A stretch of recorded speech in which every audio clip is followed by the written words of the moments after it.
Okay, so assalamu alaikum. Well, in this video, we'll take a look at myasthenia gravis, which is one of the disorders of neuromuscular junction. तो neuromuscular junction defects में हमने एक myasthenia gravis को study करना है और एक हमने लैम्बर्ट ईटन सिंड्रोम को स्टडी करना है, ठीक है। अच्छा, अगर बात की जाए myasthenia gravis की, तो इसको हम अक्सर बात करते हैं कि जो पेशेंट में by the end of the day या विद रिपीटेटिव यूज मसल्स की वीकनेस शो हो, like specially the muscles of the face, like drooping of eyes, जिसको हम टोसिस कहते हैं, ड्रूपिंग ऑफ आईलिड्स, एंड इसके अलावा एक्स्ट्राओकुलर मसल्स की वीकनेस, इसमें डिप्लोपिया की कंप्लेंट आती है पेशेंट की तरफ से, तो that is included in the myasthenia gravis. इसमें होता ये है कि ऑटो इम्यून डिजीज़ है और फ्लक्चुएटिंग मसल वीकनेस होती है। फ्लक्चुएटिंग का मतलब ये है कि समटाइम्स मसल्स की स्ट्रेंथ बहुत अच्छी होगी and sometimes with in minutes उसकी स्ट्रेंथ डिटोरिएट कर जाएगी। तो फ्लक्चुएटिंग मसल वीकनेस हमें शो होती है माइस्थीनिया ग्रेविस में, और उसमें ऑटो एंटीबॉडीज़ बनती हैं जो कि टारगेट करती हैं न्यूरोमस्कुलर जंक्शन के कंपोनेंट्स को। इसमें जो इंपॉर्टेंट कंपोनेंट्स हैं जो अफेक्ट होते हैं बाय दीज एंटीबॉडीज़, उसमें एक तो एसिटाइलकोलिन रिसेप्टर आता है जो कि पोस्ट साइनेप्टिक मेम्ब्रेन पे होता है, ठीक है।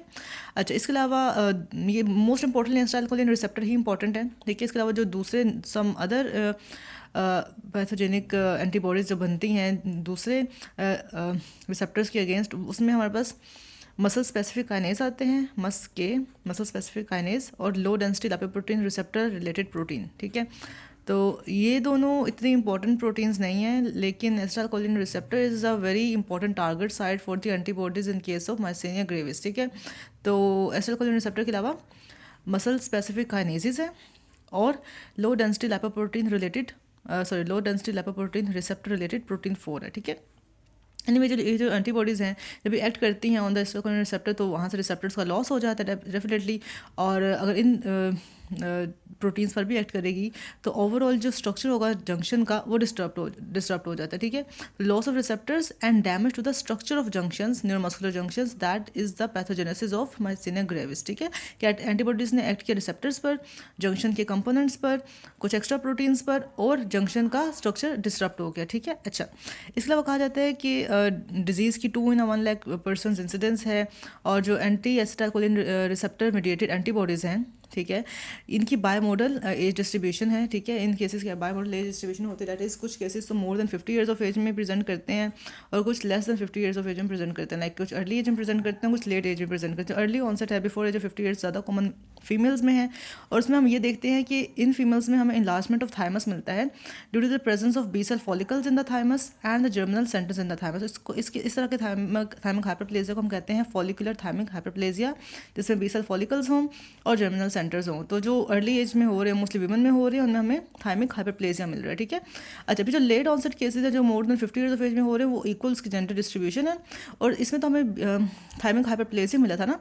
जो more than 50 years of age में हो रहे हैं माइस्थीनिया ग्रेविस के केस, उसमें हमें थाइमोमा मिलता है, that is tumour derive from the thymic epithelium, ठीक है। तो थाइमोमा मिलते हैं more than 50 years of age में, और थाइमिक हाइपरप्लेजिया मिलता है less than 50 years of age में, और एंटीबॉडीज तो है ही हैं। तो हम कहते हैं कि ये जो थाइमिक हाइपरप्लेजिया है या थाइमोमा है, यही एक तरह से यू कैन से, चूँकि थाइमस का काम मैच्योर बी सेल्स और टी सेल्स बनाना होता है, उनकी मैच्योरेशन इसका काम होता है। तो अगर उसमें हाइपरप्लेजिया है मतलब या न्यूप्लाज्म है, तो मतलब वहाँ पर कोई डिस्टर्बेंस तो चल रही है ना। तो ये जो थाइमिक लीजन्स हैं, चाहे वो हाइपरप्लेजिया हो चाहे वो न्यूप्लाज्म हो, ये डिस्टर्ब करती हैं टॉलरेंस टू सेल्फ एंटीजेंस और by generation of auto reactive T cells and B cells, ठीक है। ये जो एबनॉर्मल थाइमिक लीजन्स है ना, ये auto reactive T cells and B cells बनाती है, जिसके नतीजे में यही हमें हमारे पास self you can say self immunity generate होती है और हमें माइस्थीनिया ग्रेविस के सिम्टम्स मिलते हैं। So this is another pathogenesis के ना सिर्फ उसमें ऑटो एंटीबॉडीज़ प्रेजेंट है, बल्कि उसमें ऑटो रिएक्टिव बी सेल्स और टी सेल्स भी बन रहे हैं बाय द थाइमस। तो ये बात आपने माइंड में रखनी है, ठीक है। अच्छा, फिर ये कहा जाता है जो माइस्थीनिया ग्रेविस है ये प्रेजेंट करता है टोसिस, ड्रूपिंग आईलिड्स और diplopia, double vision because of weakness in the extraocular muscles, ठीक है। जबकि जो दूसरी हम मसल वीकनेसेस देखेंगे उसमें हमें फेस की इतनी इन्वॉल्वमेंट नहीं मिलती या फेशियल मसल्स की इतनी इन्वॉल्वमेंट नहीं मिलती। अच्छा, बाकी हम ये कहते हैं कि with repetitive use of muscles, for example अगर वो बहुत टाइम तक लाइक अपनी आइज़ ओपन रखेगा, आइज़ को यूज़ करेगा, मसल्स को यूज़ करेगा, तो हमें ना जितना ज़्यादा वो यूज़ करेगा उतनी ज़्यादा वीकनेस डेवलप होगी, ठीक है। तो इधर भी लिखा हुआ है कि weakness repetitive firing of muscles makes the weakness more severe, ठीक है। Whereas cholinesterase inhibitors improve the muscle strength, क्योंकि हो यहाँ पे ये रहा है ना कि फॉर एग्जाम्पल अगर ये न्यूरोमस्कुलर जंक्शन है, ये मसल है और ये न्यूरॉन है, तो यहाँ से एसिटाइलकोलिन ने आना है। अब एसिटाइलकोलिन के रिसेप्टर्स को ब्लॉक कर रही हैं, उनको डिस्ट्रॉय कर रही हैं एंटीबॉडीज़, ठीक है। अब अगर हम एसिटाइलकोलिन को यहाँ से ख़त्म भी करते जाएंगे, जो कि कोलिनेस्टेरेज कर भी देता है, तो यहाँ पे एसिटाइलकोलिन होगी नहीं तो उसने जो बचे कुछ रिसेप्टर्स हैं उन पर क्या ही एक्ट करना है।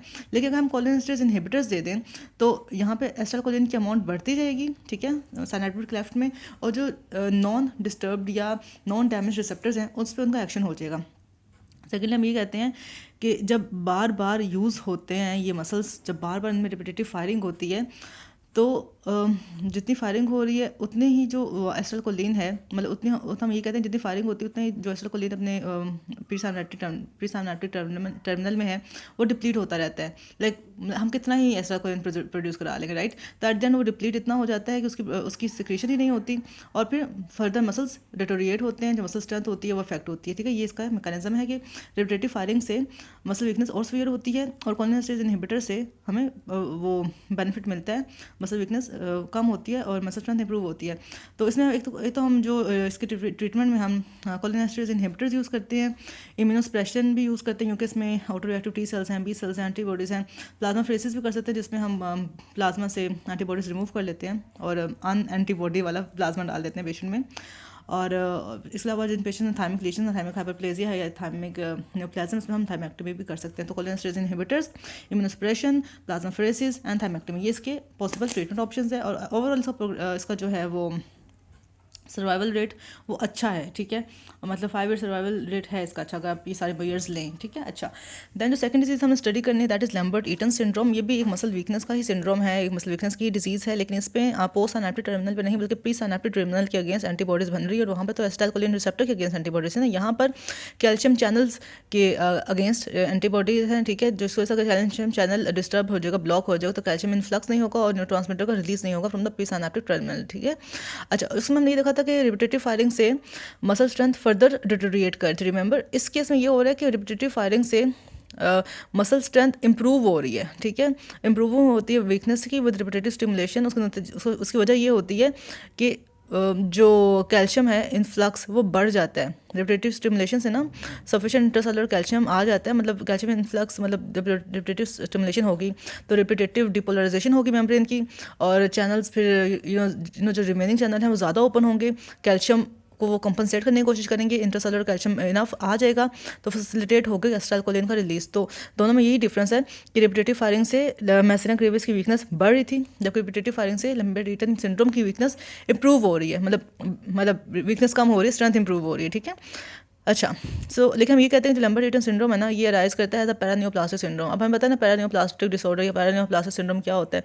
दिस इज बेसिकली सिंड्रोम जिसमें जो ट्यूमर सेल्स होते हैं वो एक अनरिलेटेड प्रोटीन, अनरिलेटेड हार्मोन बनाना शुरू कर देते हैं, ठीक है। तो इस केस में पैरानियोप्लास्टिक सिंड्रोम में यही है कि शायद जो ट्यूमर सेल्स हैं वो मतलब कि स्टिमुलेट कर रहे हैं प्रोडक्शन ऑफ ऑटो एंटीबॉडीज़ ना। तो यूजुअली हम ये देखते हैं स्मॉल सेल लंग कार्सिनोमा है ये होता है इसमें। तो स्मॉल सेल लंग कार्सिनोमा के साथ ऑटो एंटीबॉडी की प्रोडक्शन स्टार्ट हो जाती है against the calcium channels and pre synaptic membrane और मसल वीकनेस डेवलप होती है। तो इसमें हम ये कहते हैं कि डेफिनेटली इसमें कोलिनेस्टरेज इनहिबिटर्स तो काम नहीं आएंगे जो उसमें काम आ रहे थे, क्योंकि इसमें मतलब कोलिनेस्टरेज मतलब वो एसिटाइलकोलिन रिसेप्टर का तो कोई डिफेक्ट नहीं है, राइट। और इसमें फिर हम ये कोशिश करते हैं कि पॉजिटिव एंटीबॉडीज़ को कम करने की कोशिश करें, लाइक इम्यूनोसप्रेशन करें या प्लाज्माफेरेसिस करें।